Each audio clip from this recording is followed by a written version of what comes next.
안녕하세요, 여러분. 빵이입니다. 오늘은 다니엘 에르난데스 참베르 작가님의 기차를 기다리는 소년입니다. 이 책은 우리가 무심코 흘려보낼 수 있는 인연의 소중함을 이야기합니다. 지금 곁에 있는 사람이나 과거에 친했던 친구, 앞으로 만날 친구처럼 말이죠. 그러면 읽어드릴게요.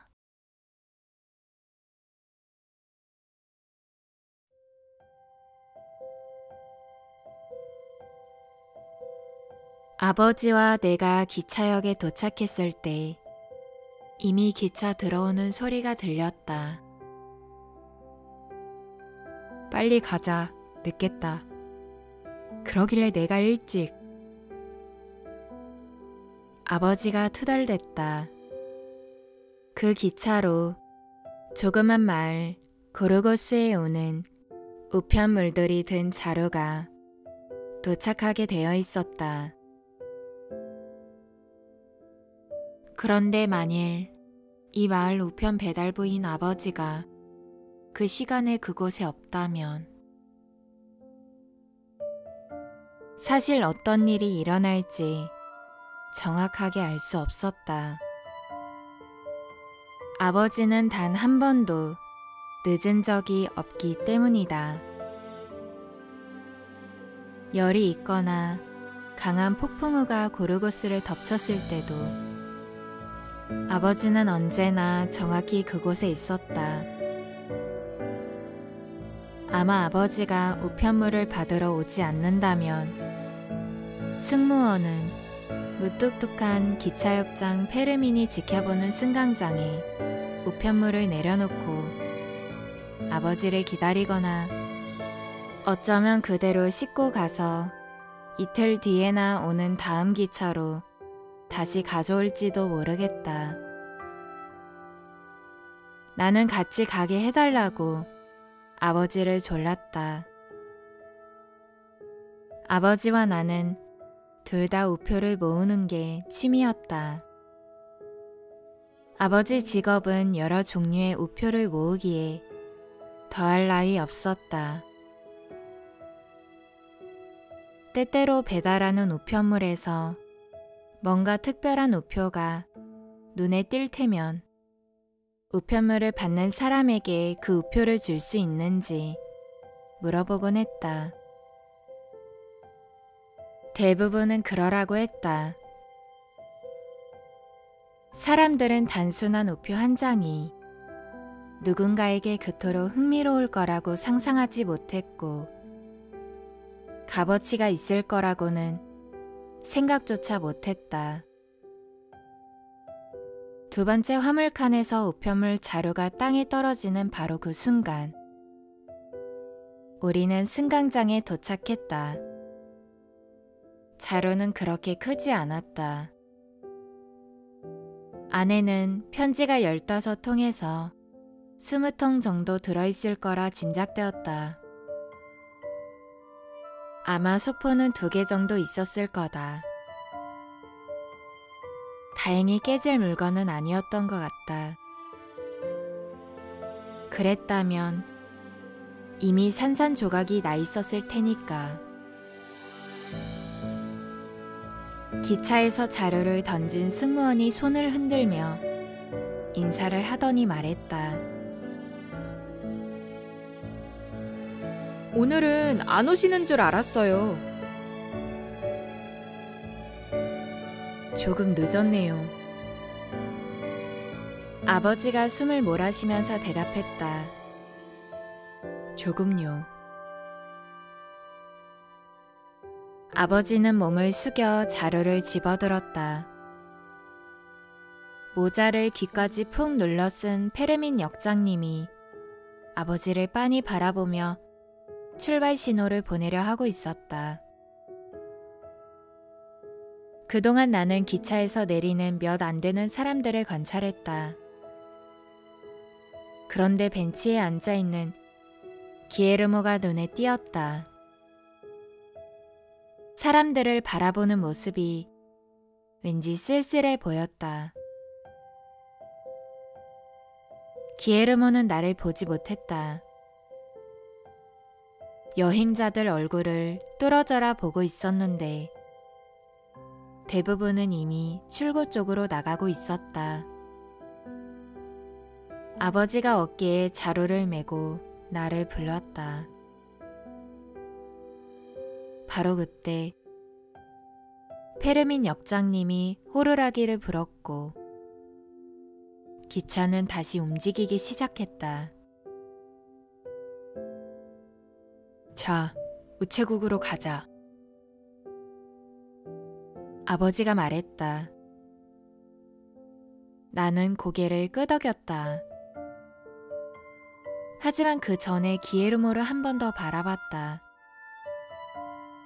기에르모는 꼼짝 않고 그대로 있었다.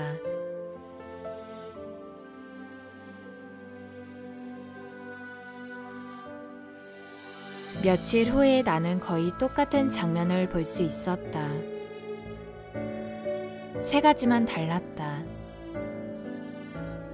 첫 번째는 아버지와 내가 기차보다 먼저 도착했다는 것이고, 두 번째는 페르민 역장님이 모자를 어디에 두었는지 기억하지 못했다는 것이다. 그래서 어쩔 수 없이 번쩍이는 대머리가 드러났는데 아마도 역장님은 그것 때문에 기분이 나빴던 것 같다. 그리고 세 번째는 기에르모가 기차에서 막 내리는 여행자들을 살펴보고 난 뒤에 내가 기에르모에게 다가가겠다고 결심했다는 거다. 안녕, 기에르모. 기에르모는 너무 넋을 놓고 있어서 내가 바로 앞에 다가갈 때까지도 알아차리지 못했다. 안녕, 이사벨. 여기서 뭐 하고 있어? 기에르모는 어깨를 으쓱했다. 기에르모의 얼굴이 조금 붉어졌다. 그냥 기다리고 있어. 뭘 기다리는지 아니면 누구를 기다리는 건지 물어보려는데 아버지가 나를 불렀다. 급해요, 우편 배달부 아가씨. 서둘러야 해. 아버지는 언제나 나에게 이런 식으로 재촉했다. 나 간다. 작별 인사를 하자 기에르모가 고개를 끄덕였다. 우체국으로 돌아가는 길에 기에르모의 이상한 행동을 다시 생각해 보았다. 사실 우체국이라고 해봐야 구도심 한가운데 있는 허름한 방이었다. 기에르모와 나는 같은 반이었다. 그 당시 고르고스에는 학교가 하나밖에 없었고 남학생과 여학생이 한 반에서 공부를 했다. 사실 우리는 이야기를 해본 적이 몇 번 없었다. 선생님이 뭔가를 질문할 때가 아니면 기에르모는 말을 하지 않았다. 선생님이 질문을 해도 너무 작은 소리로 대답해서 거의 안 들렸다. 쉬는 시간에도 말하지 않았고 내가 아는 한 학교 밖에서도 말하지 않았다. 가끔 길에서 그 애를 본 적이 있기는 했다. 어떤 때는 혼자 있었고 어떤 때는 어머니와 함께 있었다. 말하는 모습을 본 적은 없는 것 같다. 기에르모 어머니가 말하는 모습도 못 봤다.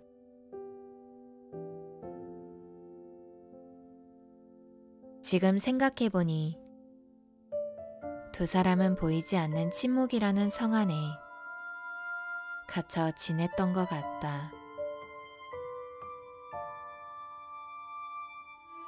아빠.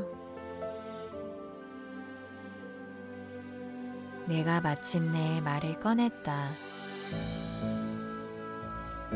기에르모가 왜 기차역에 있는지 아세요?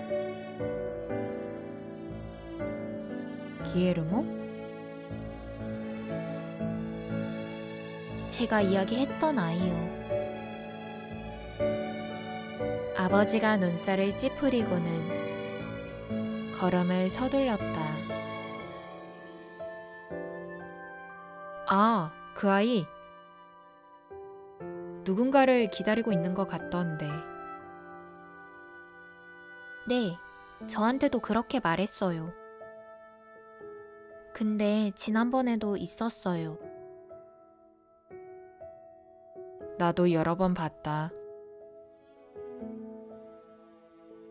아버지가 말했다. 기차역에서 몇 번을 본 건지 셀 수가 없구나. 늘 같은 벤치에 앉아 기차에서 내리는 사람들을 뚫어져라 보고 있던데. 대체 뭐라는 걸까요? 기다리는 거지. 알아요. 그런데 누구를요? 아버지는 들은 척도 하지 않고 우체국 문을 열기 위해 주머니에서 열쇠 꾸러미를 꺼냈다. 모퉁이 2개는 더 돌아야 하는데 말이다. 아버지를 기다리는 것 같아. 아버지는 나한테 열쇠를 주고는 살그머니 등을 밀어 안으로 들어가겠다. 자, 빨리 가서 열어봐라. 오늘은 아주 특별한 우표가 있을 것 같은 예감이다. 어떤 우표요? 갑자기 흥분이 되면서 궁금해졌다. 글쎄, 페니블랙? 상상이 되니?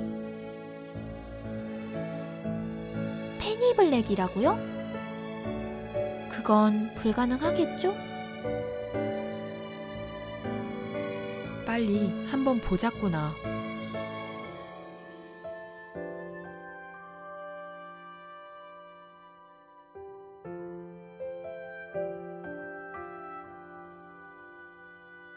그날 자료에 들어있던 우편물 속에는 페니 블랙도 없었고 눈길을 끌만한 다른 우표도 없었다.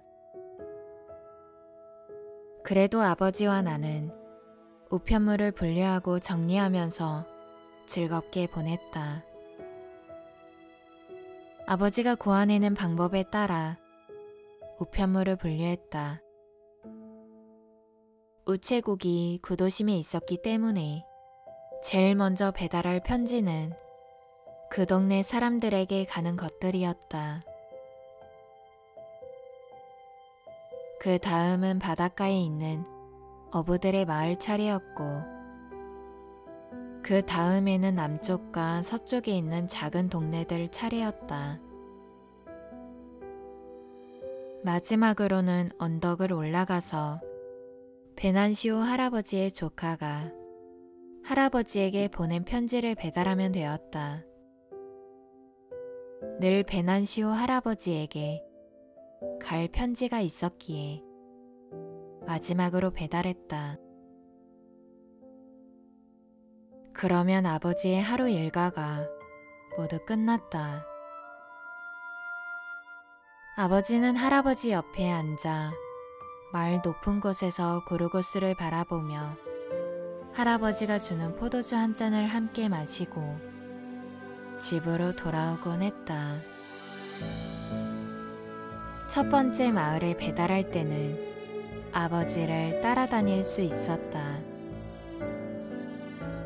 그러나 다음부터는 집으로 돌아가서 엄마 부엌일을 도와주라고 하셨다. 오후 내내 나는 언젠가 고르고스에 도착하는 편지 중에서 세계 최초로 사용되었다는 블랙페니가 있지 않을지 꿈꾸면서 지냈다. 기에르모 생각은 잊어버렸다. 그런데 그 다음 주 어느 날 기차역에서 다시 만났다. 너 매일 여기 오는 거야? 내가 물었다.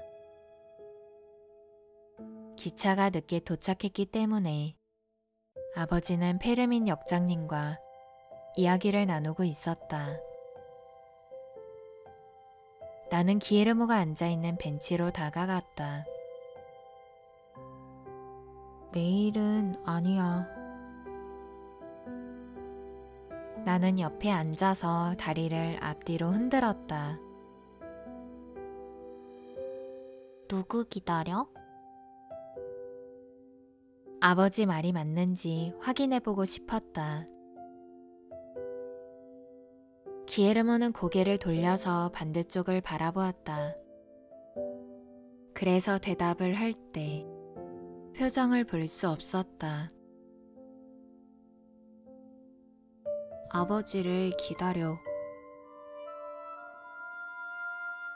무슨 말인지 모르겠네. 기에르모가 이번엔 나를 바라보았다. 뭘 모르겠는데? 왜 매일, 아니 거의 매일 기다려야 돼? 어떤 기차로 오시는지 미리 알려줄 수 있는 거 아니야? 아니,